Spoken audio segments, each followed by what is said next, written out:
This video is sponsored by Studio Bebop and YugiOhPrices.com for all your pricing needs. Now available on the App Store. For more information, check the description below. What's up guys, this is Lintheo coming at you with a discussion video of YCS Toronto. It's only going to be a very quick one really. I'm just going to give a little bit of a talk. It's more of the top 16 decks. I consider the top 32 as well, but you want to cut down to the top 16 because in most big scale tournaments you're always going to have those couple of decks that, there's one or two really random decks that somehow get to the top 32, mainly because it's the surprise factor. No one really expects it. So that's why I'm doing the top 16, because it kind of gets whittled down at top 32. Once you go into the top 16, those surprise decks have normally been sussed out by then. People have done a little bit of research, just wandering around, and yeah, they've been able to find out. So top 16, and then from there on is normally, you're looking at your meta decks. But yeah, so as you can see on the screen, there is a pie chart of the top 16 YCS Toronto, very nicely, colourfully done by Vexicus4666, his channel. So as you can see, it's there. I would also give credit even if it wasn't there. But yeah, so this is supplied by Vexicus on his Facebook page and the ARG page. So yeah, so just to get into the breakdown of it, you can see, but I'll go over it. Dragon Ruler Plants was the most with 4. 4 turned out, and then you had Mermals in second place with 3 of them. And then the 2s, you had Prophecy, you had Dragoonities, and you also had just a normal Dragon Ruler deck, which ended up winning it. And then just the 1s, the solos of the Blackwings, the Fire Fist, and the Infirmity. So what's this mean for our meta currently? Personally, it means fuck all. Loads of people are running around and saying, "Oh, Dragon Ruler is still alive. Dragon Ruler is still as broken as ever. Hitting the babies did nothing." Right? People realise this YCS was the first of the format. It was barely into the format. They moved the legality of the ban list,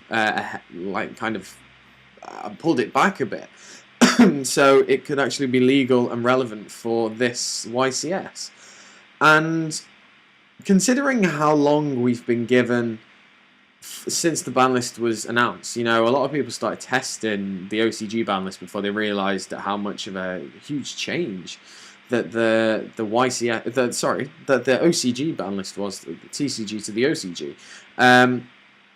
So players don't really have a lot of time to test new decks and new ideas. So a lot of people just fell onto their old, their old decks that they did last format and just edited it a bit. Now you can argue saying, well, that's what most people do. But I think it's just a mass amount of people who just stuck with what they knew, and that was that. Again, as I said, you can argue that, well, that's what a meta is. That's people go with the best deck. But I still don't think Dragon Rulers are going to be the best deck of this format. Dragon Ruler Plants and Dragon Rulers are being played because they are cheap. And you might shout at me for saying that, but they are cheap. Plant Rulers are quite cheap. The main deck's just nothing. Unless people have some serious crazy techs in there. The ones that I saw was like Spores, Dandelions, all dead cheap. All the dragons, you can pick them up quite easily. What else? Cards of Consonance, people running, all that stuff. That's all very cheap and been reprinted. And now that it's really easy to get hold of the the Dragon Rulers because they have been printed in the tins. I think they are more expensive than the actual rare, and it would make sense if that is the case. They should be going at about 4 or 5 quid a pop. As opposed to say £3 for, say 10 quid for a playset. You're probably looking at about 15 quid now. But I just don't think that I just want people to hold back and just take a step back, look at the situation. It's the very first format, very first YCS or big scale tournament, in fact, of the format. Just chill. Dragon Rulers, I don't think you're going to be seeing them topping everything ever. Like, look how varied, already there are signs pointing to look how, like, varied this format's going to be. Alright, you have ones, like, you have 3 ones, 3 twos, a 3, and then a 4. But just look, you're going to be seeing Blackwings, you're going to be seeing Boujin soon, you're going to probably be seeing maybe Vampires, I don't know, you'll definitely be seeing Noble Knights coming up soon, I think. You're definitely going to be seeing a lot of them. Murmurs are only going to get better. Infernities are only going to get better because people start to actually play them and realise how dirty that deck is. It's just, it's just so good. Like, having a deck that can just stop anything, and then they've also got the transmodify. It's what I think it is. Like, these decks, this format, to stand out now, a lot of people need to kind of just work at it. They need to do a lot of testing. If you look at the big majority of these decks, and you can argue with me on this, but they're all aggressive. They hardly run back row, and even if the back row that they run, it's very like, it's what the deck has, the bare minimum the deck has, and then support side stuff. Like Murmurs, they have the spheres, and that's it basically, and then they have side stuff. Dragon Rulers ran very few from what I saw, and then they have the side stuff. So already that's 7 decks out of the 16. That's nearly half that are just pure aggression. And then you look at like Blackwings. Obviously, they do run some back row, quite a lot. Some people do. Dragoonity again, very very aggressive. That's 9 already.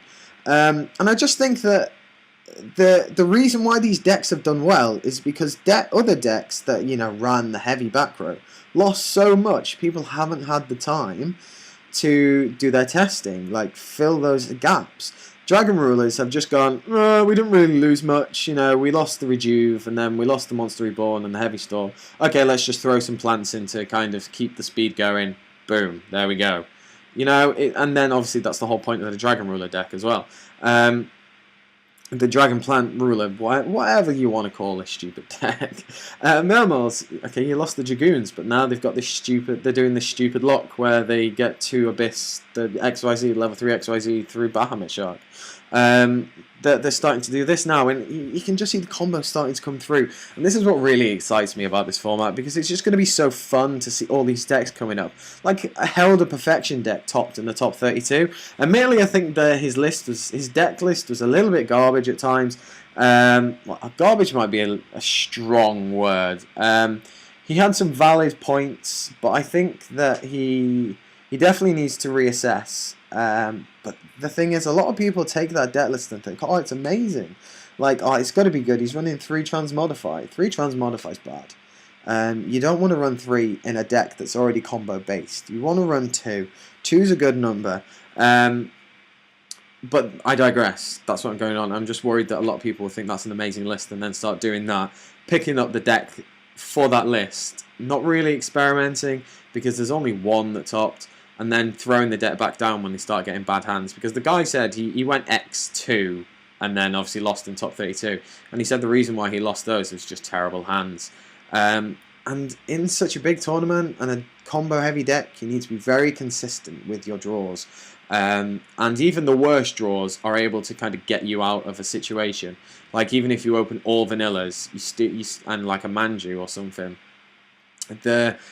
you need to be able to think, right, okay, I've opened shit, but I can still go get that Herald with the Dawn of Herald and then get something back and sit on that. Save those vanillas in my hand, make the most of them with the Herald negates, and yeah, it just needs, a lot of people, this format, if there's one thing that you need to do consistently, it's test. There's no point net decking anymore. People are still going to do it. People think, oh, net decking is good because you can get an idea. If you're copying a deck to get an idea and understand how something runs, so you can be able to expand and build your own version, that's not net decking. That's just being clever. Not everyone is going to know instantly how a deck works, what the actual combos are, how it combos up, what's the best cards for it. No one's going to know that. So picking up a fully built, established deck, and then running with it, and then going just to learn the ropes is what you should do. But I just think people really should test more this format. So don't look at this. Basically, if I'm saying, well, what I am saying is don't look at this top 16 and think Dragon Rulers are still a thing, like still a heavy thing that's just going to dominate the format. It's not, because they're just, the reason this deck is topped is because it had the biggest number of people, the biggest showing really. It's because what people know, it's what people were using, it's what they're used to, and the playing style really hasn't changed. The only difference is they can't go like Rejuve in the end for 6 and then Rejuve again. But if there's anything to grab from this, next format is going to be very interesting. At least obviously up to the 1st of January we see what happens with the next ban list. But yeah, so that's basically it, guys. I hope you enjoyed it. I realised this was a little longer than I wanted it to be. But yeah, you should definitely check out Vexicus466's channel. Very good guy, good on the content, and amazing with the actual coverage of the events, because he was spot on, and he's got loads of deck profiles, so pop on over there. I'll put the description in below for the credit. So yeah, cheers guys, thank you very much for watching. Tell me what you thought of the tops, and if you're really looking forward to the format as much as I am. Cheers guys, thank you very much.